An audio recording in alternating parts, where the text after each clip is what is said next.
Hoje é a nossa quinta ministração sobre as 7 igrejas do Apocalipse. Nós falamos sobre a primeira, segunda, terceira e cada uma das igrejas. A mensagem que Jesus deu para cada uma daquelas igrejas é relevante e atual para nós. Igreja do século 21, aquela mesma mensagem também é para nós. Abra, por favor, a palavra do Senhor em Apocalipse. Apocalipse capítulo 3, versículo 1 em diante. O tema da nossa mensagem é: fortaleça os que estavam morrendo e não contamine as suas vestes. Igreja de Sardes.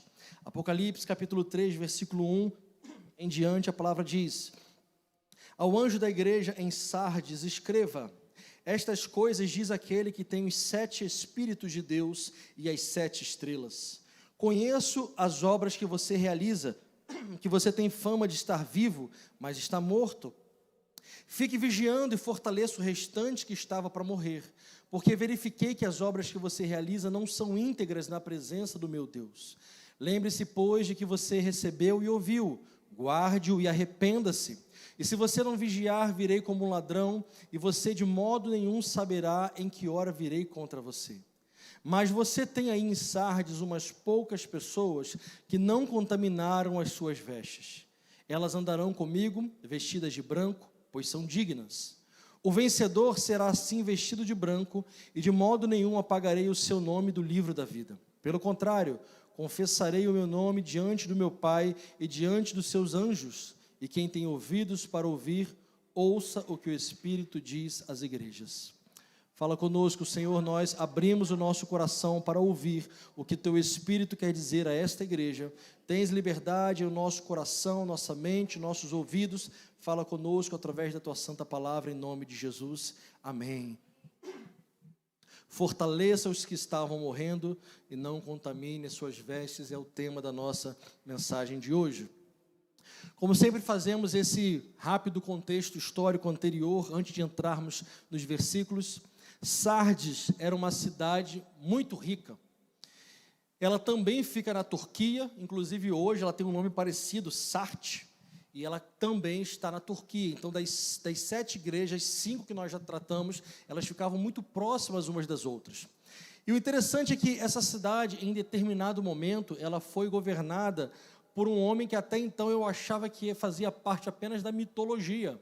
Ela foi governada por Midas. Já ouviram falar naquela história do toque de Midas, que onde ele colocava a mão vira ouro? Até então eu achava que esse nome era oriundo só de uma história, de uma mitologia, mas na verdade a mitologia que existe, onde bota a mão vira ouro, é claro que isso não era real, fazia uma alusão a esse governador que existiu e tinha um amor por ouro muito grande. Então foi tirado daí esse nome. Então realmente Midas existiu, inclusive acharam anos atrás o túmulo dele lá. Não temos assim tantas mais informações relevantes, mas uma nós precisamos lembrar, porque lá no final da mensagem a gente vai trazer à tona essa informação. Lembre disso. A cidade de Sardes também era muito conhecida por ser uma famosa cidade com poderio militar muito forte. Então era uma cidade militar, uma cidade militarizada. Lembre-se disso, porque no final isso vai ser importante para a gente. O versículo 1 que nós lemos aqui no capítulo 3, Jesus começa se apresentando dizendo: eis aquele que tem 7 espíritos e tem 7 estrelas. Lembrem que em todas as cartas anteriores, Jesus se apresenta de uma forma especial. Na carta passada, de Tiatira, Jesus se apresentou como? Quem lembra? Aquele que tem olhos, vocês não estavam aqui não, gente? Olhos como chamas de fogo. E dessa vez Jesus se apresenta de uma maneira muito peculiar. Aquele que tem os 7 Espíritos de Deus e as 7 estrelas. E você pode achar 7 Espíritos, mas como assim? Agora minha cabeça deu nó. Eu achava que era 1, depois eu aprendi que era 3, depois eu aprendi que era 3 em 1, agora 7, como é que funciona isso? 7 Espíritos de Deus mostra para nós a onisciência, a onipresença e a onipotência de Deus. As cartas foram endereçadas a 7 igrejas. E ele mostra que, quando ele se apresenta como aquele que tem os 7 Espíritos de Deus, ele está dizendo, em outras palavras, eu estou em todas as igrejas. Eu sei de tudo que acontece em todas as igrejas. Eu não prefiro uma igreja a outra, eu estou em todas as igrejas. Outra coisa interessante é que Observem que 7 espíritos também mostra que são 7 formas de atuar com a mesma essência. O que isso quer dizer? Por exemplo, nós vemos tem uns vídeos que eu amo assistir com todo o meu coração, são os vídeos do pessoal cultuando no continente africano. E pode ser qual país que for, é muito semelhante à forma deles cultuarem, e às vezes eu acho que eu devia ter nascido lá, porque eu amo aquela forma. Eles não cantam paradinho igual a gente, mas nem perto disso. Pode ser a música mais lentinha do mundo, eles vão dar um jeito de dançar daquele, está no sangue deles. Qualquer música que você vê é essa forma, aquela dança, aquelas roupas coloridas que eu acho maravilhoso, lindo demais. E é uma forma talvez diferente litúrgica de nós aqui na América, mais diferente ainda da liturgia da Europa, aquela coisa mais... Mas da mesma forma o Espírito de Deus atua e dirige cada uma das igrejas, por mais diferente que seja o ser humano e a sua forma de cultuar. É por isso que jamais a gente pode achar que a nossa forma de cultuar é a certa, mais certa que todo mundo. Nunca podemos achar que a nossa igreja é melhor que todo mundo, nem deixe isso passar na sua cabeça, porque cada igreja tem o Espírito de Deus atuando de uma forma, de um jeito peculiar, para que ele receba a glória e a adoração do jeito que ele quiser. Os 7 Espíritos de Deus, que Jesus disse, representa isso: onipresença, onisciência, onipotência e a multiforme graça, a forma de ele operar como ele quiser, das maneiras diferentes.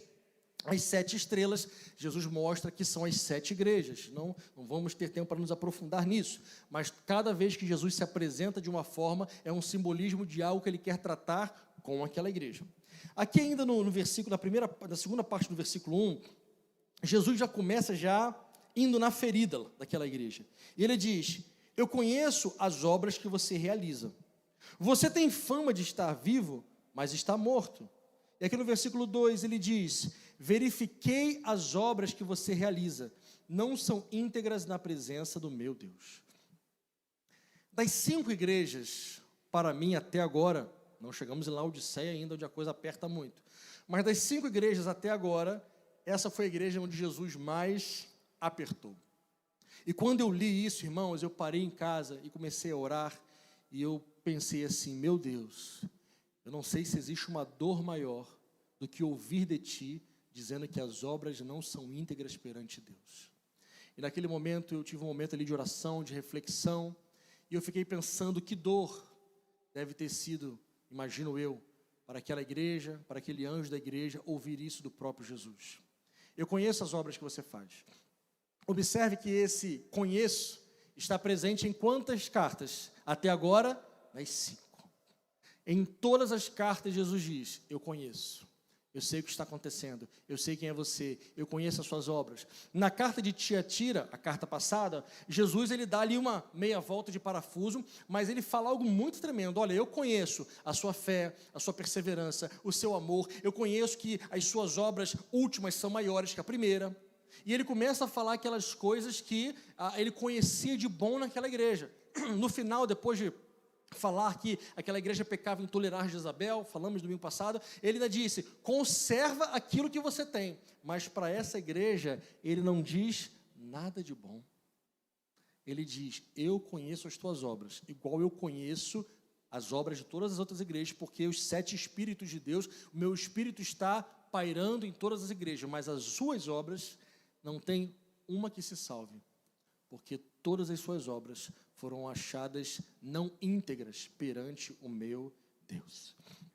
E eu parei bastante tempo para ficar pensando sobre isso. O que faz uma obra para Deus não ser íntegra? Você já tinha pensado nisso? Porque tem muita gente trabalhando para Deus. Na verdade, olha que interessante.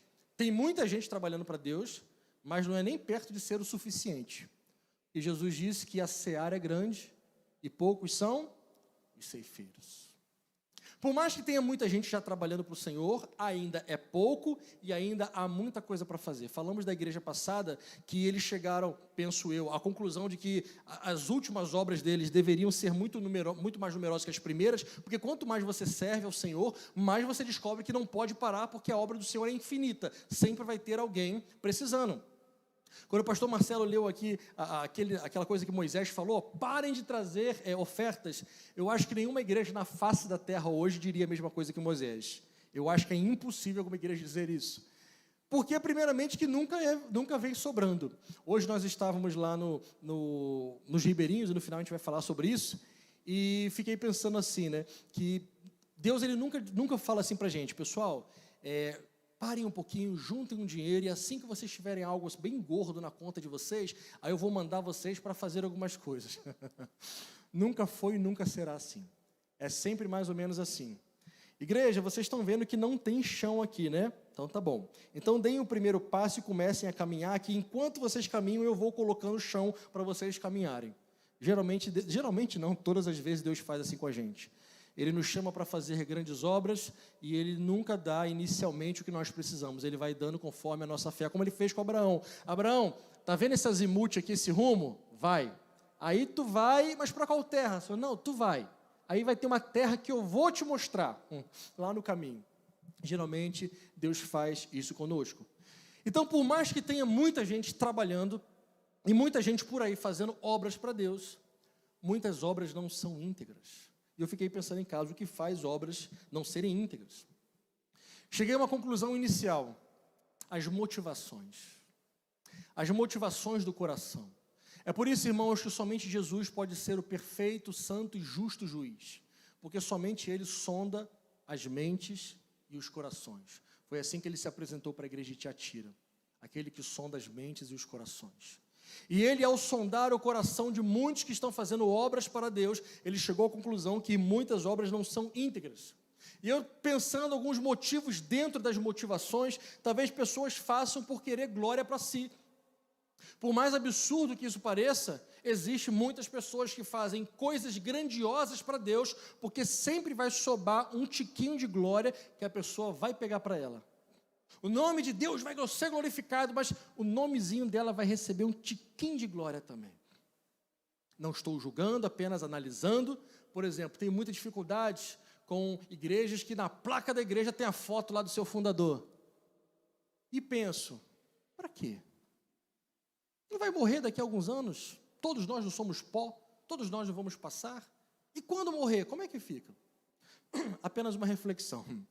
Às vezes a gente quer fazer as coisas, a gente ser humano, a gente sempre quer um tasquinho de glória para a gente. Irmão, Deus te usou e você, amém. Deus fez coisas grandiosas, amém. Irmão, você é uma bênção. É verdade, eu sou uma bênção. E se a gente não vigiar, começa a entrar no nosso coração aquele desejo de trazer um tasquinho de glória para a gente. Tem pessoas que fazem pelo reconhecimento, e isso é tão forte, que quando as pessoas fazem coisas para Deus e não recebem o reconhecimento, elas param de fazer. E isso é algo surreal para mim. Nós sim temos que criar o hábito de elogiar uns aos outros, de falar das qualidades uns dos outros. Alguns têm mais facilidade, outros têm mais dificuldade. Falando rapidamente sobre linguagens do amor, quem tem a linguagem do amor como eu tenho, palavras de afirmação, são pessoas que gostam de ser elogiadas, mas pessoas que têm muita facilidade também em elogiar. Então vocês vão me ver por aí elogiando todo mundo, pode ser a coisa mais ali simples que a pessoa fez, não é forçado, eu gosto de elogiar, está no meu coração. Tem algumas pessoas que não vão por esse lado, não é a linguagem do amor dela. Tem pessoas, por exemplo, que a linguagem do amor é tempo de qualidade. Então a pessoa se sente amada quando alguém passa tempo com ela e quando ela passa tempo com outro. Então, enfim, independente de qual seja a linguagem do amor, precisamos sim desenvolver essa coisa de elogiar um ao outro e tal. Mas isso não pode ser o alicerce para que as pessoas façam obra de Deus. Irmão, resumindo, se você chegar na casa do Senhor e fazer algo e ninguém notar, qual o problema? Não foi para homens que você fez? Não. Aliás, digo mais, as coisas mais especiais que acontecem no reino e na igreja, geralmente não são vistas. Porque nós temos a tendência de ver só o que está acontecendo aqui em cima, né? As coisas aqui que são visíveis. Mas quantas coisas não acontecem aqui em cima, ou então acontecem fora daqui para que aqui funcione? São muitas. São tantas reuniões de oração, são tantos momentos em que, antes dos irmãos chegarem, tem irmãos aqui, vocês não viram, o pastor Leandro, não acho que nem está aqui dentro, tá? Quando o pastor Leandro chega aqui, o bichinho chega a estar suado, e já monta, traz cadeira, e um monte de coisa, e talvez ninguém nem vê. É apenas um exemplo que eu estou citando. Então a gente faz não por reconhecimento, a gente faz por amor. Essa deve ser a nossa motivação. Mas tenho para mim que essas obras não íntegras podem ser por motivações erradas, glória, reconhecimento, por dinheiro.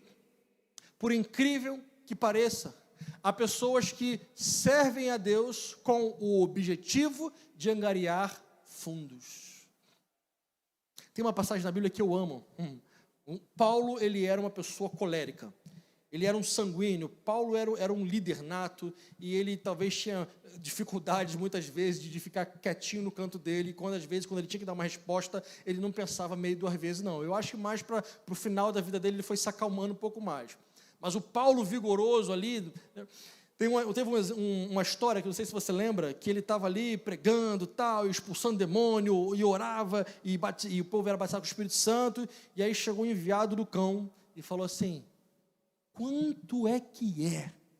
É o quê, rapaz?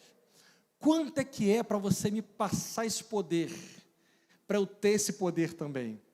E Paulo, eu acho que ele desce da cruz rapidinho: mas vai para o inferno com o teu dinheiro, e tem que dar uma resposta para quem lembra lá, aquela resposta também que você fala: Paulo, calma aí, Paulo.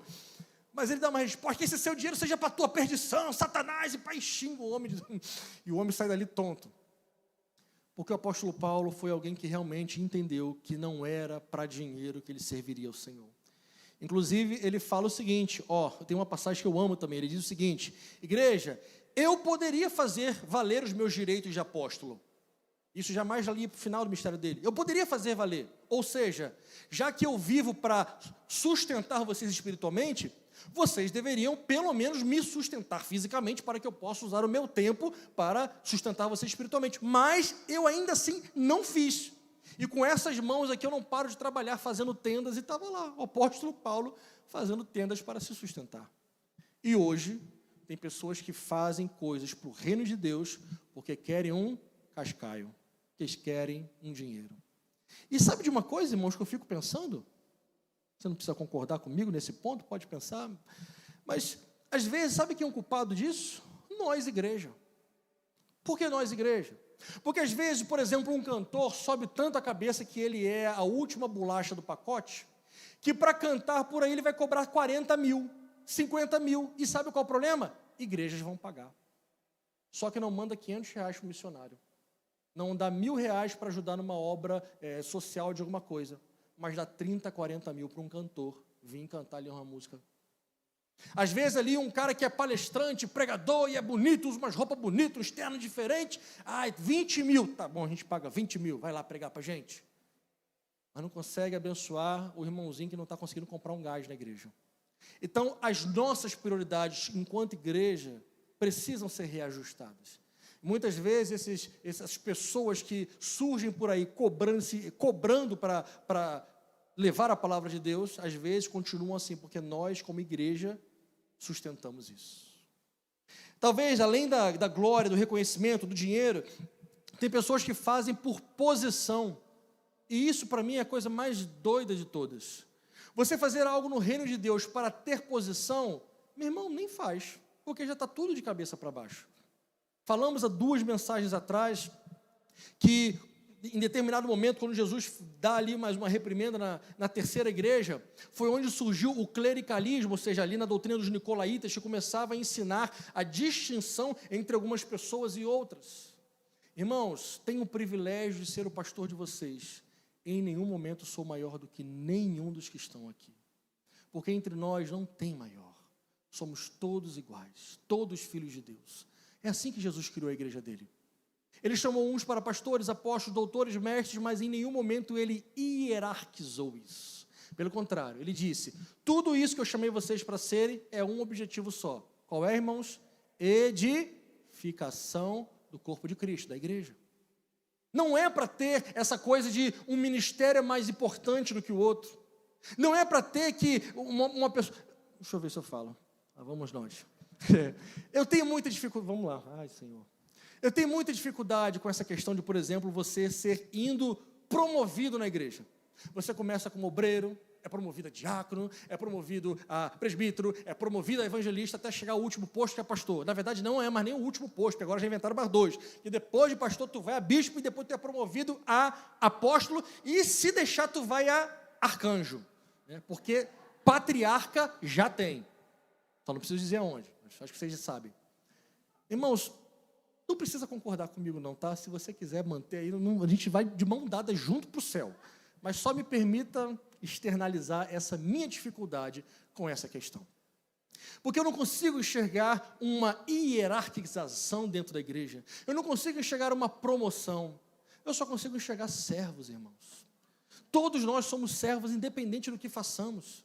Só que quando as pessoas começam a fazer a obra de Deus para adquirir posição, então, para mim, começa a entrar nas obras não íntegras. E por último, fazer o que Deus não mandou. Para mim, também pode ser uma obra não íntegra. Poxa, pastor, mas agora foi forte, hein? De repente a pessoa está com a motivação errada, certa, não quer dinheiro, não quer fama, não quer reconhecimento, e está ali fazendo a obra do Senhor, sim, mas talvez ela esteja fazendo algo que Deus não mandou ela fazer. E ela vai na força do braço dela, e vai atropelando tudo, vai atravancando tudo, vai dando um monte de coisa errada, e ela acha que é o inimigo que está perseguindo, é o capiroto, é Satanás que se levantou. Não, meu irmão, às vezes não é nem o diabo, é tu mesmo que está fazendo um monte de burrada, porque Deus não mandou você fazer aquilo, e tu está fazendo, vai dar cabeçada. É por isso que antes de sair atravancando tudo, a gente tem que parar e perguntar: Senhor, o que tu queres que eu faça? Sabe por que essa pergunta ela parece tão difícil no primeiro momento? Porque geralmente, pela soberania de Deus, Ele não vai nos responder de bate-pronto, apesar de ser o que todo mundo quer. A gente tem essa mania, né, de dizer: Senhor, fala comigo, e Deus tem que falar. Aliás, uma vez eu até ouvi um pessoal assim dizendo: comigo é assim, eu oro e Deus responde na hora. Eu falo: meu Deus, rapaz, o negócio é forte, comigo nunca foi assim não. Eu oro, e se Deus quiser, quando Ele quiser, Ele responde para a glória dEle. Então, às vezes, a gente tenta manipular Deus, botar Deus numa caixinha, e eu já falei isso aqui diversas vezes: Senhor, eu determino que até dia 17 de outubro, às 15 horas, o Senhor vai ter que falar comigo. Sabe nem se tu vai estar vivo até lá, mano. Sabe nem se tu já vai ter virado pozinho, e você quer determinar o que Deus vai fazer. Meu Senhor, que seres humanos difíceis nós somos, né? Veja aqui comigo, por gentileza, Mateus capítulo 7, versículo 22. Eis um exemplo aqui na Bíblia de momentos em que pessoas vão dizer que fizeram coisas para Deus, e Deus vai dizer: eu nunca conheci você. Lembra desse texto? Muitos naquele dia vão me dizer: Senhor, nós não profetizamos em seu nome nós não expulsamos demônios, em seu nome nós não fizemos muitos milagres.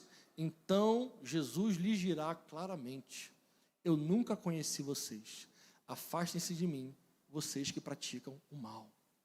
Jesus já avisou, há 2000 anos atrás, que no final dos tempos, pessoas vão chegar e vão dizer: como o Senhor está me rejeitando, se eu fiz um monte de coisa para ti? Observe que Jesus diz que pessoas vão falar que fizeram milagres. Irmãos, vamos falar rapidinho sobre isso para a gente pensar. Milagres existem hoje, sim ou não? É bom que todo mundo tenha firmeza nisso, é óbvio, Deus não mudou. Só que lembra quando nós falamos que o joio e o trigo estão andando juntos na nossa geração? E que o joio só vai ser tirado no final dos tempos, quando Deus mandar os anjos fazerem a colheita. Então joio e trigo andam juntos. Milagres verdadeiros e milagres falsos andam juntos. Posso pegar mais pesado agora? Milagres feitos por Deus e milagres feitos por Satanás, às vezes estão acontecendo num mesmo ambiente. Ei, pastor, agora você pegou pesado.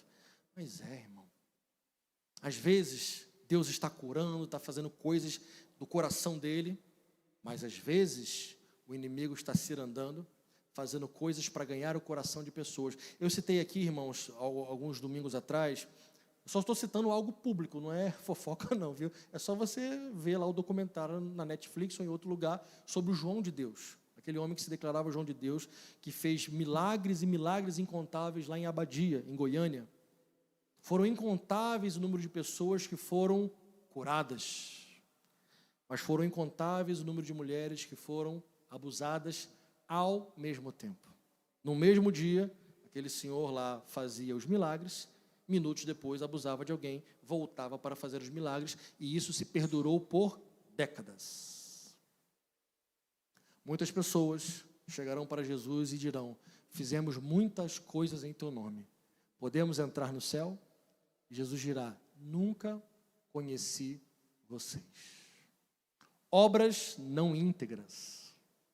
Quer ver um outro texto ainda? 1 Coríntios capítulo 3, versículo 11.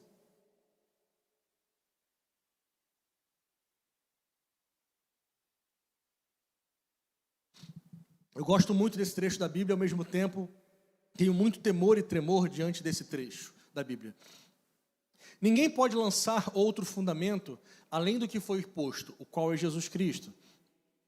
E se alguém edifica sobre o fundamento, se o que alguém edifica sobre o fundamento é ouro, prata, pedras preciosas, madeira, feno ou palha, a obra de cada um se tornará manifesta, pois o dia a demonstrará, porque será revelada pelo fogo, e o fogo provará qual é a obra de cada um. Se aquilo que alguém edificou sobre o fundamento permanecer, este receberá recompensa. Se a obra de alguém se queimar, este sofrerá dano, porém ele mesmo será salvo, como que através do fogo. Pode deixar projetado 15. Pastor, não entendi nada, calma. Esse versículo fala sobre o tribunal de Cristo. Você que veio para a escola bíblica, você já sabe o que é tribunal de Cristo. Algo que vai acontecer durante os 7 anos de tribulação aqui na terra. Mas sintetizando para a gente entender, porque está completamente ligado com essa parte de Apocalipse, todas as nossas obras, diz a palavra de Deus, passarão pelo crivo de Jesus, o único que é o perfeito, santo e justo juiz, que sonda mentes e corações. Observem que o fundamento, ele não pode ser mexido. Quem é o fundamento de todas as obras que fazemos, irmãos? Vocês estão aqui comigo? Quem é o fundamento? Vocês estão com medo de errar, né? É Jesus o fundamento, a pedra que os construtores rejeitaram, a pedra de esquina, a pedra angular, a principal pedra que todo mundo rejeitou. Ele é o fundamento, ele é o cabeça da igreja, ele é o alicerce de tudo. E aí o apóstolo Paulo vem dizendo o seguinte, que tem pessoas que até vão usar o fundamento certo, ou seja, vão fazer obras em nome de Jesus, por Jesus, para Jesus. Só que tem obras que quando passarem pelo fogo do crivo de Jesus, obras que pareciam ser de ouro, na verdade são obras de madeira, palha e feno, que não resistem ao fogo do crivo de Jesus. Sabe em que momento isso irá acontecer? Durante o tribunal de Cristo, prestem atenção, só vai comparecer ao tribunal de Cristo quem já é salvo. Esse julgamento que Jesus vai fazer não é um julgamento de salvo ou condenado, venha para a direita, venha para a esquerda. Não é, não confunda as coisas. Mateus capítulo 25, quando Jesus fala os bodes para um lado, as ovelhas para o outro, é para iniciar o reino milenar. Antes disso, no céu, durante os 7 anos de tribulação aqui na terra, Jesus fará o tribunal de Cristo só para os salvos de todas as gerações. E neste momento, Jesus julgará não a salvação, porque quem já está no céu já está salvo, julgará as obras. E as obras que fizemos serão julgadas pelo próprio Jesus. Tem obras que serão semelhantes, por exemplo, como o versículo começa, a ouro, pedras preciosas, ou seja, aquilo que não se perde quando passa pelo fogo. Mas tem obras de alguns cristãos que serão facilmente derretidas quando passarem pelo fogo do crivo do juízo de Jesus. E aí você precisa entender esse último versículo. Se a obra de alguém se queimar, esse sofrerá dano porque não receberá galardão. Entretanto, ele será salvo, como através do fogo. Pensem no incêndio. Uma situação muito real aconteceu. Quantos já ouviram falar de John Wesley? Um dos maiores avivalistas do século 17, 18. Ele e a sua família, de uma penca de irmãos, dezenas, um monte, ele teve um incêndio na casa deles, e eles saíram e perderam tudo, mas eles saíram com a vida. Ou seja, salvo como pelo fogo. Foi salvo, mas não levou nada, simplesmente a sua vida. Observe que Jesus está falando que vai ter pessoas que vão ser salvas sim, mas não vão ter galardão. Ou vão ter galardão muito menores do que outras pessoas. Só que tem uma diferença nessa história toda. No céu não tem inveja, não tem ciúme, não tem, poxa, ganhou mais galardão do que o meu. Não existe isso.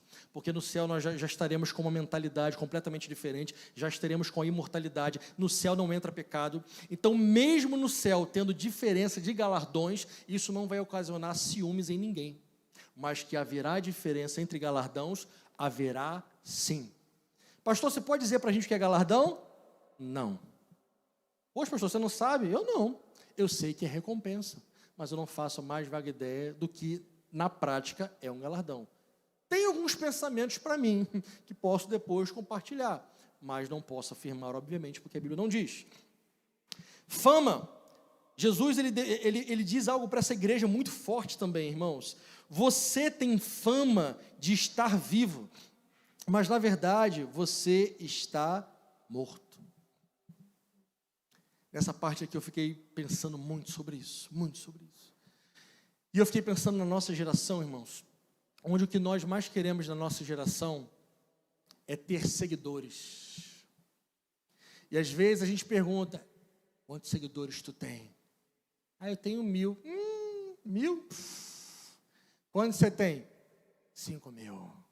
E você? Eu tenho 20.000. E hoje o que importa não é ter discípulos, é ter seguidores. E quanto mais seguidores alguém tem, mais respeitado essa pessoa é. Por mais que as pessoas sigam pelas besteiras que fala ou pelas palhaçadas que faz.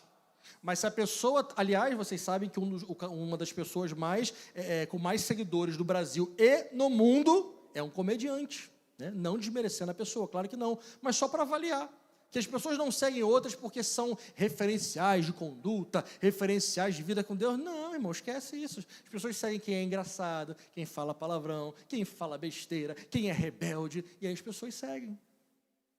Ter muitos seguidores, irmãos, não significa praticamente nada.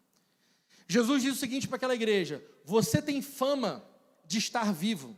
Ou seja, igreja de Sardes, todo mundo acha que você está bombando. As suas redes sociais são um espetáculo. Todo mundo, igreja de Sardes, quer conhecer você, porque lá o teu louvor arrebenta todo mundo. Pô, lá a tua equipe é fera, lá os teus pregadores, o teu templo é bonitão lá, vocês têm dinheiro pra caramba para fazer um monte de coisa. Todo mundo olha para vocês e vocês, estão na high society das igrejas, vocês estão vivos. A sua fama é essa. Mas para mim, você está morto, igreja de Sardes. Isso me fez pensar, irmãos, que a nossa maneira de enxergar a igreja de Jesus é muito diferente da maneira que ele enxerga. Porque nós nos importamos com visibilidade de igreja. Nós nos importamos em não ser mais uma na multidão. A gente se importa em ser alguém assim, famoso. E Jesus disse, cara, está tudo errado. Lembra de 2 igrejas atrás, quando Jesus fala assim, você tem pouca força. Mas, na verdade, você é forte. Aí aqui é o contrário. Você se acha a igreja top. Todo mundo acha que você está bombando, que você é uma igreja viva, mas você está morta. Misericórdia de nós. Misericórdia de nós, igreja de Jesus dessa geração. Porque se não vigiarmos, irmãos, naturalmente, nós como igreja como um todo, vamos por esse caminho. Sabe por quê, irmãos? Porque igreja não é empresa, mas se a liderança não vigiar, daqui a pouco vai começar a achar que é. E vai começar a aplicar estratégias de coach, estratégias de marketing, estratégias empresariais dentro da igreja, para quê? Para a igreja bombar. E daqui a pouco a igreja vira uma empresa e deixa de ser uma casa de oração. E que Deus tenha misericórdia de todos nós, porque se não vigiarmos, podemos ir pelo mesmo caminho. Que Deus nos guarde, que nos mantenha uma casa de oração sempre. A igreja de Sardes ouviu aquilo de Jesus, e tenho para mim, que talvez tenha sido uma das reprimendas mais duras de todas as igrejas. No versículo 2, a palavra diz, vigie, fique vigiando, e fortaleça o restante que estava para morrer. Eu já falei isso aqui algumas vezes na igreja, mas quem não ouviu, ouça de novo, ouça quem já ouviu, ouça de novo. Todas as igrejas no mundo têm para mim que infelizmente tem 3 tipos de pessoas, quando deveria apenas ter 2 tipos de pessoas. O primeiro tipo de pessoa que deve ter em toda a igreja são os neófitos. Igreja que não tem neófito está errada. O que é neófito, gente? Novo na fé. Se uma igreja não tem neófitos, ou seja, não tem novos chegando, é porque deixou de ser igreja, porque a igreja sempre tem que ter novos chegando. Só que depois de neófito, o caminho natural que esse novo na fé deveria seguir é o caminho do amadurecimento cristão, do aperfeiçoamento da vossa salvação, como diz Paulo, da santificação. Então, naturalmente, esse novo na fé deveria ir amadurecendo até chegar ao ponto de ser um cristão maduro e começar a discipular um novo na fé. E este deve ser um ciclo infinito até a volta de Jesus. Novos na fé amadurecendo, que pastoreiam e discipulam novos na fé, que vão amadurecer, e assim deve ser a igreja do Senhor. Só que, infelizmente, entrou um terceiro tipo de pessoas que atrapalhou esse ciclo todinho. Sabe quem são esses? Os crentes carnais. O apóstolo Paulo chama essas pessoas de crentes carnais. Ele diz: eu deveria dar alimento sólido para vocês, mas eu não posso. Eu tenho que ficar dando leite a vida inteira para vocês, porque vocês são crentes carnais. Parafraseando o que ele disse para a igreja de Corinto. Ou seja, neófitos entram na igreja, alguns amadurecem, mas outros ficam pelo meio do caminho. E ele deixa de ser neófito porque ele está na igreja há 59 anos, mas ele ainda é um crente carnal e não amadureceu. E por causa desse terceiro tipo de pessoas que existe na igreja, que não deveria existir, acontecem todas as confusões que acontecem em muitas igrejas. Exemplo,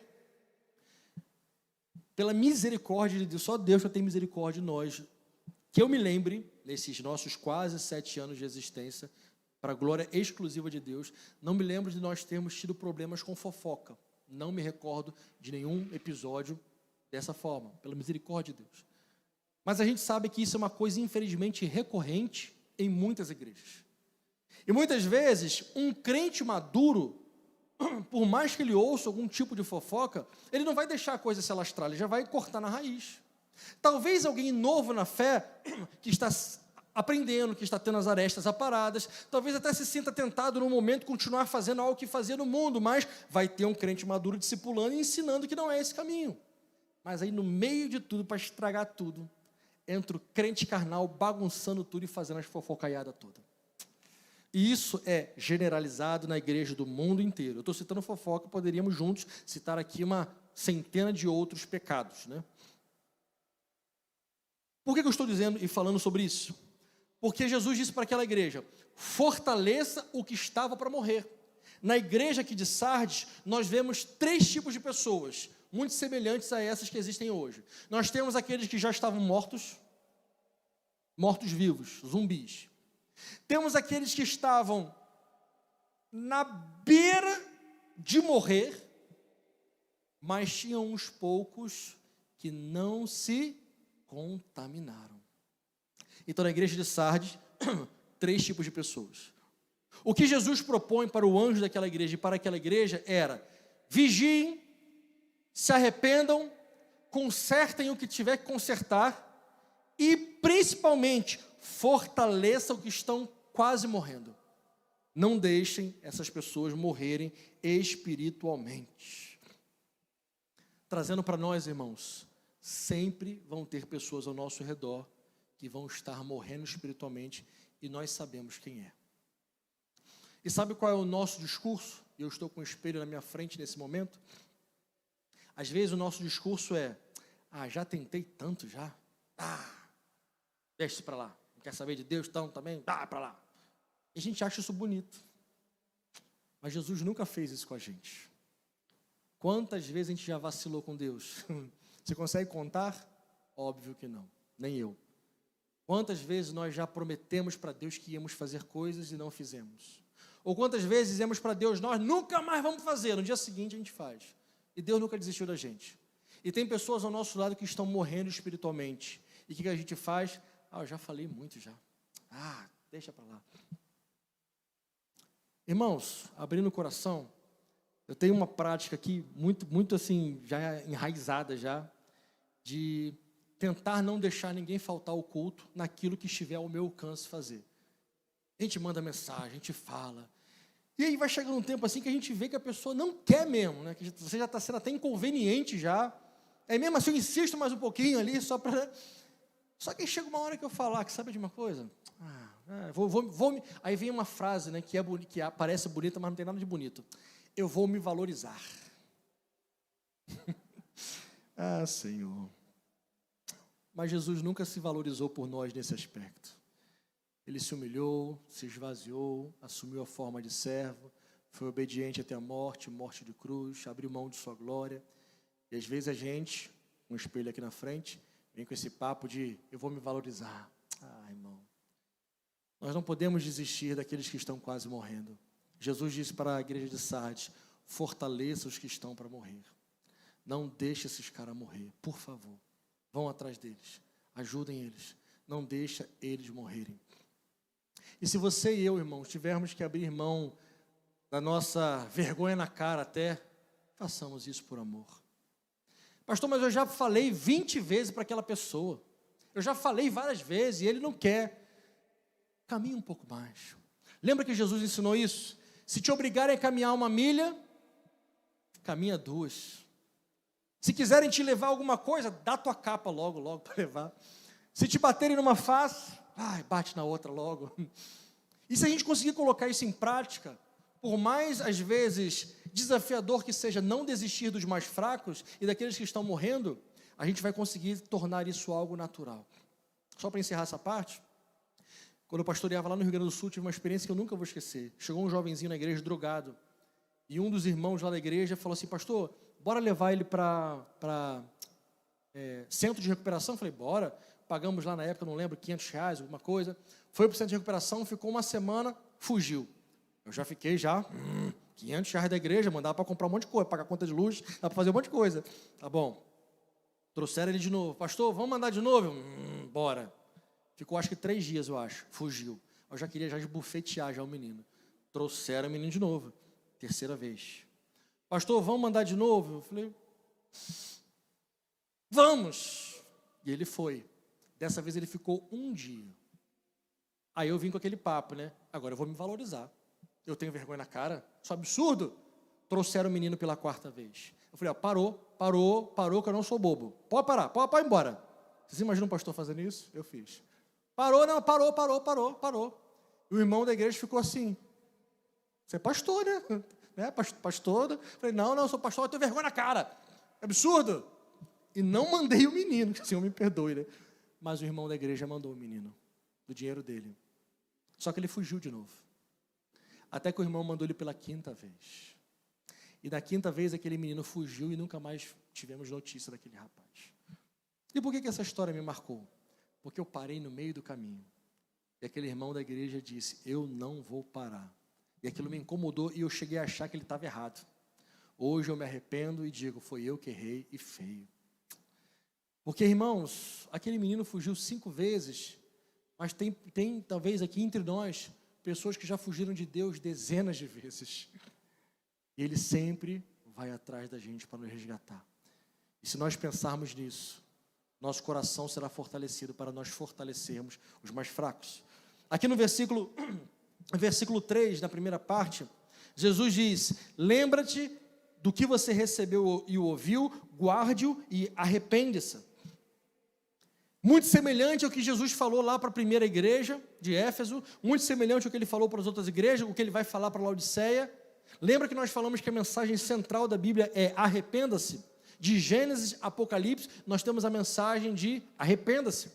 E quando Jesus diz, lembre-se, o que Jesus estava dizendo é o seguinte, igreja de Sardes, vocês começaram muito bem, vocês eram top demais. Hoje, vocês acham que estão top, mas vocês estão mortos. Mas lá no início, vocês eram top. Vocês eram uma igreja do jeito que deveria ser. Aliás, para quem lembrar, cada uma dessas igrejas, nós temos falado isso ao longo das semanas, elas representam um período da história da igreja. Lembram disso? Essa igreja aqui de Sardes, ela representa um período ali de 1517, né, da Reforma, até ali seus 1750 aproximadamente, ou seja, o período que começam os grandes avivamentos. Porque nesse período, mesmo com a Reforma acontecendo, a igreja, de uma certa forma, agora dividida, ela ainda continuava uma igreja estatal. Uma igreja, eu não sei se vocês sabem dessa parte da história, onde as pessoas que iam para a igreja naquela época, viam um sacerdote de costas falando em latim para um povo que não sabia nem o que estava sendo falado. E essa era uma forma de você cultuar. Ir para um templo para não entender nada do que estava acontecendo. Bíblia, que hoje nós temos aos montes, lá em casa deve ter quase 30, naquela época, só uma ou duas pessoas tinham, ricos, príncipes, reis ou sacerdotes. O povo não tinha acesso à palavra de Deus. Mas mesmo assim, naquela época, e durante a Idade Média também, sempre teve os remanescentes fiéis. Aquelas pessoas que não se rendiam à igreja estatal, aquelas pessoas que não se rendiam às indulgências, aquelas pessoas que não se rendiam às coisas erradas que a igreja fazia. Sempre havia o remanescente, que obviamente sempre era perseguido, sempre foi e sempre será assim. Nos idos de 1100, existiram os valdenses, os seguidores de Pedro Valdo, pessoas que conseguiram de alguma forma ler a Bíblia e dizer, mas espera aí, está tudo diferente do que diz na Bíblia. Com o passar do tempo, veio John Hus, nos idos de 1300, 1400 e pouco, onde ele foi queimado, e Hus é uma palavra que na língua dele significa ganso, e ele disse ao ser queimado, vocês estão queimando um ganso, mas daqui a 100 anos Deus suscitará um cisne, ao qual vocês não poderão matar. E este, diz a história, foi Lutero. E tantos outros, Jerônimo Savonarola, e tantos outros homens e mulheres de Deus, que foram perseguidos e mortos ao longo da história cristã, porque começaram a ler a Bíblia e dizer, está muito diferente do que a Bíblia diz, tudo o que está acontecendo. A igreja de Sardes foi uma igreja que começou bem, liam a Bíblia, faziam as coisas legais, mas com o passar do tempo, os historiadores dizem que a igreja de Sardes começou a se tornar estatal também. Porque lembram que eu falei que a igreja de Sardes, que Sardes era uma cidade rica, e muitas vezes, irmãos, a gente vê que a riqueza, que usada de maneira certa, pode ser uma bênção, mas muitas vezes, ou talvez ouso até dizer que na maioria das vezes, uma boa parte das pessoas que começam a experimentar riquezas, começam a amar o dinheiro. Observe que a Bíblia diz o seguinte, vamos ver se vocês estão lendo Bíblia. O dinheiro é a raiz de todos os males, certo ou errado? Errado. O que a Bíblia diz? O amor ao dinheiro é a raiz de todos os males. O dinheiro é uma bênção, irmão. Se nós tivéssemos mais dinheiro aqui, a gente ia fazer 1000 coisas mais aqui. O dinheiro é uma bênção se bem usado. Mas a igreja de Sardes, naquela cidade rica, talvez tenha se deixado influenciar por toda aquela riqueza e tenha se distanciado de Deus ao ponto de Jesus dizer, vocês acham que estão vivos, mas na verdade vocês estão mortos. No versículo 3, na segunda parte, Jesus diz o seguinte, se você não vigiar, virei como um ladrão, e você de modo nenhum saberá que hora virei contra você. E aí você pode, talvez, num primeiro momento dizer, Jesus está falando sobre a volta dele, para a gente vigiar, porque ele vai voltar, e a volta dele é como o dia do ladrão. Só que nesse momento aqui não. Jesus não está falando sobre a volta dele, ele está falando sobre o juízo. Ele está dizendo o seguinte, vigia, porque se você não se arrepender, você não vai nem ver de onde veio o caminhão te atropelando, você não vai nem ver a hora que eu chegar para trazer o juízo sobre você. Na igreja passada de Tiatira, Jesus traz um juízo muito forte, ele diz, se não se arrepender aquela mulher que se diz profetiza, Jezabel, eu virei e matarei os seus filhos. E alguém pode dizer, que Deus é esse? E a resposta é, o Deus zeloso em justiça, o Deus que é amor e é fogo consumidor, o Deus que não tem esquemas corruptos que juízes humanos têm, o Deus que é santo, santo e santo, e toda a eternidade, toda a criação declara que Ele é santo, santo, santo. E quando Ele vem para fazer justiça, Ele vem. Mas se vocês lembraram que falamos semana passada, o que vem antes da justiça? Acho que veio só nós dois para o culto, Antes da justiça vem a misericórdia. Sempre antes da justiça vem a misericórdia. Jesus está falando ali sobre o julgamento dele, e eu queria rapidamente mostrar para vocês aqui duas situações para a gente pensar sobre isso. Às vezes, a gente acha que é Satanás, olha só, irmãos, é muito forte isso que eu vou falar. Às vezes a gente acha que é Satanás atacando a gente, mas é o próprio Deus corrigindo. Sabia disso? E você começa a xingar Satanás, amaldiçoa Satanás, vai para lá, diabo que te carrega, e tu esbraveja contra Satanás, mas é Deus que está te corrigindo, e você acha que é Satanás que está bagunçando o seu caminho. Às vezes, é Satanás, na maioria das vezes, bagunçando o nosso caminho, mas tem vezes que é o próprio Deus que está nos corrigindo. Pastor, baseado em que você diz isso? Vou mostrar. Olha aqui Lucas 22, 31. Simão, eu gosto muito desse versículo também. Sempre ele, né, Pedro, né? Simão, Pedro, eis que Satanás pediu para peneirar vocês como trigo. 32. Eu, porém, orei por você, para que a sua fé não desfaleça. E quando você voltar para mim, fortaleça os seus irmãos. Em outra palavra, em outra versão diz, quando você se converter. Deixa no 33, porque, olha que interessante o 33. É Pedro, né? Bem Pedro isso. Pedro respondeu, eu estou pronto para ir com o Senhor para a prisão, como para a morte. Aí Jesus responde o quê? Pedro, hoje, antes que o galo cante, você me negará 3 vezes que me conhece. E se a gente continuar, Pedro diz, eu não, né, jamais farei isso, né, porque a gente, aquela história toda de Pedro, né? Sabe por que a gente gosta tanto de Pedro, gente? Porque ele parece com quem? Com a gente. É por isso que a gente gosta tanto de Pedro, porque ele é a cópia de quem nós somos. Mas a melhor parte disso é que Pedro, depois cheio do Espírito Santo, virou uma bomba atômica na mão de Deus. E por onde ele passava, coisas grandiosíssimas aconteciam. O mesmo Pedro que fazia essas besteiras todas, depois que ele foi cheio do Espírito Santo, tudo mudou radicalmente. Nesse trecho, eu só quis mostrar para nós o seguinte, tem momentos em que é Satanás querendo peneirar a gente. Tem momentos que é o inimigo das nossas almas que quer pegar a gente. Em outro trecho, diz que o leão está ao nosso derredor ali, cirandando, buscando alguém que possa tragar. Então, tem momentos, muitos deles, em que Satanás quer nos destruir. Aliás, é o que ele faz, roubar, matar e destruir. Mas observe agora Jeremias capítulo 27. Olha, vê se você já tinha lido esse versículo. Jeremias 27, 6. Deus está dizendo nesse versículo, agora eu entreguei todas essas terras nas mãos de Nabucodonosor, rei da Babilônia. O que está escrito aqui? Aí não fechou a conta. Nabucodonosor, a Bíblia fala bastante deles, cara.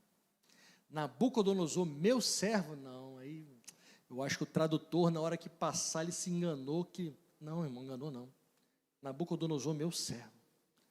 Deus falou o seguinte, Nabucodonosor vai ser enviado por mim, ele vai arrebentar todo mundo.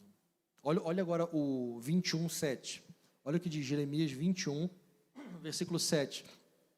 O Senhor disse que entregaria Zedequias, rei de Judá, seus servos e seu povo, e todos os moradores dessa cidade que sobreviveram à peste, espada e fome, nas mãos de Nabucodonosor, nas mãos dos seus inimigos e nas mãos dos que procuram tirar-lhe a vida.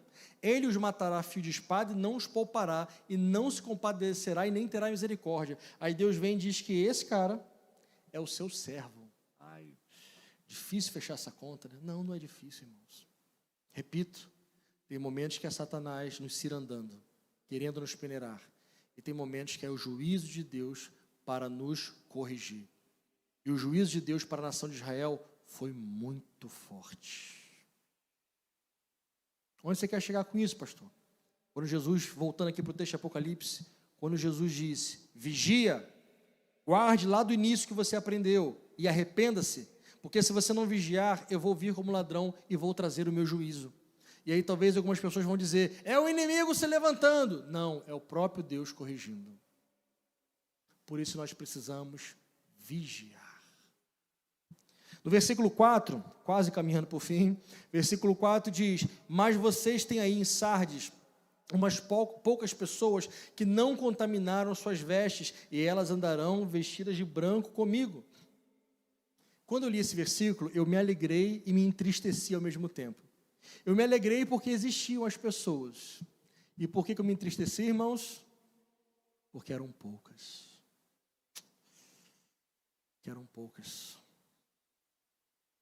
Certa vez eu ouvi uma história, isso não é doutrina, só uma história que eu ouvi, mas me marcou tanto aquela história, que havia uma convenção de líderes acontecendo, não lembro aonde, e no meio daquela convenção, a história conta que uma menina de 7 anos foi usada por Deus, tomada por Deus, para dizer que se Jesus voltasse naquela hora, 7 pessoas subiriam com ele. Uma convenção cheia de líderes e pessoas. Não posso, né, obviamente, afirmar, né, foi Deus que falou, não estava lá, foi uma história que eu vi. Uma história forte, mas que marcou meu coração e me fez refletir muito. Eu fiquei pensando, Senhor, quem o Senhor chamará para ser arrebatado, para subir contigo? E no primeiro ano de casado com Anne, já temos 16 anos de casado, mas no primeiro ano eu tive uma experiência parecida com essa, que me fez refletir também. Uma experiência boba, mas no primeiro momento. Estávamos em casa e a Anne estava dormindo lá no quarto dela, no nosso quarto. E eu ali na sala, não lembro fazendo o quê. E de repente veio um trovão tão absurdo, surreal, que ele parecia que tinha caído dentro de casa. Um barulho tão... E com isso faltou luz. E naquela hora eu pensei, Jesus voltou e eu fiquei. Na hora, foi automático. E eu falei, fiquei, meu Deus, eu fiquei, Jesus, eu fiquei. E a Anne lá no quarto em silêncio, estava no silêncio, ficou. Eu falei, a Anne foi e eu fiquei. E quem disse que eu levantava do sofá? Não levantava. E era Clara bebezinho, né? Aí eu pensei, o bebezinho com certeza foi, né? Bebê automático, né? A Anne foi também, eu fiquei. Deitado no sofá, fechei o olho, já comecei a me desesperar, fiquei. Abri um olho para ver se tinha alguém passando na rua, ninguém passava. Eu falei, meu Deus, Jesus voltou, eu fiquei. E, irmãos, eu fiquei ali um bom tempo, até que eu tive coragem de levantar e abrir a porta devagarzinho. Aí, quando eu abri a porta, que eu vi o bebezinho, Ana Clara tinha meses, né? Eu falei, se a Ana Clara ficou, então, se ela não foi, então, não foi o arrebatamento aí. Eu olhei a Anne lá, falei, não foi dessa vez, né? Parece uma história, né, meio doidinha, mas naquele momento foi uma convicção tão forte de que eu cria tanto no arrebatamento como eu creio hoje, que eu lembrei, talvez, sem querer lembrar, mas talvez já está internalizado, que a voz do Senhor é como voz de trovão. Que quando aquele trovão apagou as luzes, eu imaginei que aquele era o momento e que eu teria ficado. E a partir daquele momento eu comecei a orar e pedir, Senhor, eu tenho certeza da minha salvação, mas o que foi aquilo? Naquele momento eu perdi a certeza e comecei a entrar num conflito, comecei a ficar pensando sobre isso. E eu cheguei a uma conclusão, irmãos, que quando a gente foca na nossa justiça e santidade própria, a gente vai chegar à conclusão que a gente não vai ser salvo. Quando a gente foca na graça e na misericórdia, e quando a gente tem fé nisso, a gente diz, então eu vou ser salvo. Mas isso, o apóstolo Paulo diz, que não nos dá liberdade para vivermos uma vida de libertinagem. Por exemplo, Existem algumas pessoas que entendem, não vamos entrar aqui agora, é óbvio que não, em arminianismo, calvinismo, uma vez salvo, salvo para sempre, uma vez salvo, salvo para sempre, ou então pela graça, enfim, não vamos nem passar perto disso. Mas, às vezes, já vi pessoas assim que, por acreditarem que, já que eu sou uma vez salvo, salvo para sempre, então já que eu estou salvo, mano, eu vou arrebentar. Vou fazer um monte de coisa, porque lá no final, Deus vai arrumar um jeito de me salvar. Meu irmão, quem pensa assim não entendeu nada, né? Sobre graça, sobre eleição, não entendeu nada. Porque, na verdade, obviamente, não é assim que funciona. Voltando para o texto, poucos não contaminaram as suas vestes. Irmãos, o nosso desejo, obviamente, é que todos nós sejamos salvos. É que se Jesus voltar agora para arrebatar a sua igreja, que todos nós subamos com Ele. Esse é o desejo do nosso coração. Só que tem um detalhe, não somos nós que vamos dizer quem vai e quem fica. Não temos esse poder, obviamente. Não somos nós, evangélicos, que vamos e as pessoas das outras religiões que ficam. Se um dia você pensou assim, irmão, esqueça essa bobagem, porque não é religião que salva ninguém. Pastor, agora você pegou pesado, peraí, reformule isso aí. Reformulo não, reafirmo. Não é porque você é evangélico que você é salvo, e quem não é evangélico não é salvo. Não é religião, não é placa de igreja, é conhecer o Senhor Jesus, confessar o Senhor Jesus como Senhor e Salvador da sua vida, e eu repito, teremos muitas surpresas no céu. Tem pessoas lá que a gente vai dizer, mas eu nunca imaginei que essa pessoa ia estar aqui. Está lá, salvo pela graça. E vai ter pessoas que você vai dizer, esse aí é o primeiro na fila do céu, mano, esse aí arrebenta. Talvez não foi, porque o Senhor Jesus sondou o coração e descobriu que as obras não eram íntegras perante o seu Deus. É por isso, irmãos, que nós temos que cuidar da nossa vida individualmente. A salvação, ela é individual. Hebreus 12, 14, antes de projetar, já até projetou, que eu ia dizer para a gente falar de qual esse versículo, né? É porque aqui está em outra versão, né? Procurem viver em paz com todos e busquem a santificação, sem a qual ninguém verá o Senhor. Aquela outra versão que a gente já sabe, vamos falar, seguir a paz com todos e a santificação, sem a qual ninguém verá o Senhor. Sem santificação, sem vestes incontaminadas, ninguém verá o Senhor. Há um outro versículo que eu amo, Mateus 5,8. Bem-aventurado os limpos de coração, porque eles verão a Deus. Observem que às vezes em que a Bíblia fala sobre santidade, ela sempre mostra a santidade ligada ao encontrar-se com Deus, ao andar com Deus, ao permanecer na presença de Deus. Observe que a Bíblia nunca mostra que a salvação é por obras. Aliás, aquele texto que a gente leu de Coríntios mostrou que vão ter pessoas ali que vão ser salvas, mesmo sem ter feito obras como outros. Mas sem santidade, sem santificação, sem vestes incontaminadas, ninguém verá o Senhor. Último versículo, penúltimo, versículo 5. O vencedor será assim vestido de branco. Olha que interessante. Eu fiquei pensando sobre o branco, né? Fui dar uma pesquisada sobre isso. E olha que coisa que talvez a gente já viu nos filmes e a gente nem notou. Olha que interessante, vamos lembrar. Agora vamos trazer à tona aquela informação lá do início. A cidade de Sardes, ela era conhecida por ser uma cidade pelo seu grande poderio militar. Lembra disso? Lembra dos filmes que você viu, ou seriado, seja lá o que for, sobre, por exemplo, Roma, sobre os filmes de Roma, né? Eu até gosto de ver quando não tem as pornografia toda, que às vezes eles, né? Às vezes não, que era a realidade, aí o pessoal bota, mas tem filmes que dá para ver sem essas porcaria toda. E se você lembrar, geralmente quando um general romano ali, ou quando um guerreiro, ele vencia, né? Ele entrava em Roma, aí todo mundo saudava, tal. E geralmente o banquete da vitória, que era feito depois, isso assim, todos os filmes, eles se atrelaram à história. Qual é a roupa que eles estão usando, geralmente, nesses eventos? Uma roupa branca. Eles tiram, geralmente, aquela roupa de guerra, que no caso de Roma, aquela roupa vermelha, bem característica, né, com a armadura por cima, e em momentos de celebração, eles colocam roupas brancas. Aí olha o que Jesus fala para aquela geração que estava vendo isso acontecer. Aqueles que vencerem, andarão vestidos comigo de branco. O que Jesus estava mostrando para aquela geração que estava ouvindo, era o seguinte: a geração de vocês acha que a vitória são essas vitórias romanas que acontecem, essas vitórias de guerra, essas vitórias que um se mata para conquistar, e por isso eles vestem em branco. Não, eles não entenderam. Isso não é vitória. A verdadeira vitória é aquele que conseguir ser fiel até a morte, é aquele que conseguir não abrir mão daquilo que aprendeu lá no início, é aquele que se arrepender. Esses vencedores, esses que não se contaminaram com tudo isso que o mundo tem, esses sim, vestirão branco, no sinal de esses são verdadeiros vencedores. Aí Jesus continua, e olha só que forte, eu acho que é difícil você saber dessa outra informação, quer ver? O vencedor será vestido de branco, e de modo nenhum apagarei seu nome do livro da vida. Pesquisando sobre isso, eu fiquei atônito quando eu descobri isso.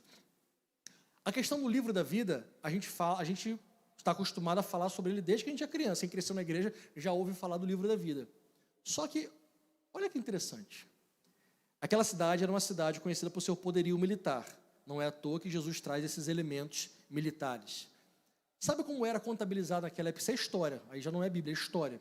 Sabe como era contabilizado as mortes naquela época dos exércitos? Os comandantes tinham um livro. E quando eles saíam para a guerra, neste livro estava o nome de todos os soldados. Não tinha internet naquela época, não tinha celular, obviamente, então os nomes estavam nos livros. E quando eles iam guerrear, obviamente, muitos morriam. E aqueles que morriam, o que era acontecido no livro? Riscado no livro. E quando aquele comandante voltava para prestar ali, vitorioso ou não, a história diz que as pessoas se reuniam nas praças e ele começava a ler no livro da vida os soldados que estavam vivos. E não lia o nome daqueles que foram mortos. Você entende a profundidade dessa alusão que Jesus faz? Para nós hoje, quando a gente lê livro da vida, a gente livro da vida. Quando aquela geração que leu a carta ali que o João escreveu, 90 depois de Cristo, ouve Jesus citando aquela alusão, eles entendem na hora porque eles viam isso acontecer no dia a dia deles. O que Jesus diz é: ao vencedor, de modo nenhum apagarei seu nome do livro da vida, ou seja, mesmo que esteja morto, viverá. Porque nessa terra que os soldados que morreram, o seu nome era riscado no livro da vida. Mas aqueles que não contaminaram as suas vestes, mesmo que morram por perseguição, o seu nome jamais será riscado do livro da vida. E isso para aquela geração certamente foi um impacto muito forte. Porque Jesus mostrava que o verdadeiro livro da vida não era de um general. O verdadeiro livro da vida era dele, do dono da vida. Só ele dava a vida e só ele poderia tirar. E ele diz: quem vencer, de verdade, não vai usar essas roupas brancas para festejos humanos, vai vestir branco para andar comigo na eternidade. E quem vencer, mesmo que morto, jamais será arriscado do livro da vida, porque o livro da vida de verdade só eu tenho. Nenhum comandante tem o livro da vida como eu tenho. E Jesus termina dizendo: quem tem ouvidos, ouça o que o Espírito diz à igreja. Quem tem ouvidos, ouça. Hoje, irmãos, agora sim, caminhando para o fim. Essas pregações têm ficado muito longas, né, gente? Vou repensar isso, tá? Ou não. Podemos ir, né? Acho que 2 domingos atrás a gente terminou 8h40, né? Então pronto, já que vocês deixam. Aquele que tem ouvidos, ouça o que o Espírito diz à igreja. Mas sabe o que eu tenho para mim, irmãos? Que muitas vezes nós temos ouvido, aliás, escutado, mas não ouvido. Eu digo nós como um todo, né? Não estou dizendo nós assim, nós como um todo. Às vezes a gente escuta, mas não ouve. Quer um exemplo disso? Agora, verdade, caminhando para o fim. Nosso Brasil, eu já falei isso aqui muitas vezes, mas talvez algumas pessoas não tenham ouvido. Vocês sabem qual é o percentual de cristãos que nós temos, pelo menos que se declaram cristãos, no Brasil? Quem lembra? Quantos? Gente, eu já falei isso aqui umas 15 vezes, no mínimo. 90% do Brasil. De onde você tirou isso, pastor? IBGE. Vai lá, no site do IBGE. 90%. Isso significa que, num shopping, a cada 9 de 10 pessoas que você encontrar, elas deveriam ser pequenos cristos, discípulos de Jesus, imitadores de Jesus. Isso é verdade, sim ou não? É claro que não, óbvio que não. Então a gente vê uma sociedade que declara que segue a Cristo, mas na verdade não segue. Apenas, como diz a palavra, o Senhor diz: este povo honra-me com os seus lábios, mas o seu coração está distante de mim. Tenho mais para mim ainda, irmãos. Não posso afirmar isso, é apenas um pensamento meu. Eu tenho para mim que talvez a maior parte do Brasil, não posso dizer pelas outras nações porque eu nunca fui. No Brasil já rodei dos 27 estados em 24, só faltam 3. De todos os lugares por onde eu fui, eu acho difícil alguém ainda não ter ouvido falar sobre Jesus. Talvez nas tribos indígenas mais isoladas, que ainda temos, talvez, muito talvez, no alto sertão, talvez, tenhamos algumas poucas pessoas que talvez não tenham ouvido tanto. Ainda assim eu acho difícil. Tenho para mim que a grande maioria do nosso país já ouviu falar de Jesus. O que vocês acham? Verdade ou não é? Talvez tenhamos pessoas que não tenham ouvido, mas provavelmente é uma minoria. É por isso que simplesmente aquele que tem ouvidos ouça o que o Espírito diz à igreja, mas escutar e não ouvir de verdade não faz diferença. E eu quero terminar com esse versículo, Tiago 1:22, que nos mostra o que é realmente ouvir a palavra de Deus. Sejam praticantes da palavra e não somente ouvintes, enganando a vocês mesmos. Pode continuar. Porque se alguém é ouvinte da palavra e não praticante, assemelha-se àquele que contempla o seu rosto natural num espelho, pois contempla a si mesmo e assim que se retira, se esquece de como era a sua aparência. Mas aquele que atenta para a lei perfeita, lei da liberdade, e nela persevera, não sendo ouvinte que logo se esquece, mas um operoso praticante, esse será bem-aventurado no que realizar. Até aí. O ouvir e não praticar é a mesma coisa que nada. Pastor, mas a Bíblia diz que a fé vem pelo ouvir e ouvir a palavra de Deus. Repito, só ouvir e não praticar é nada. A verdadeira fé vem de ouvir e colocar em prática.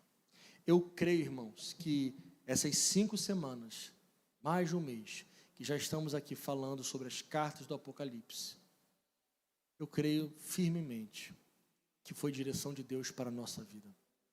Porque nós não podemos olhar Apocalipse como um livro histórico lá longe da gente, como algo que aconteceu lá atrás, ou então tem gente que tem medo porque tem dragão, besta, falso profeta. Eu não quero saber desse negócio, tenho medo disso.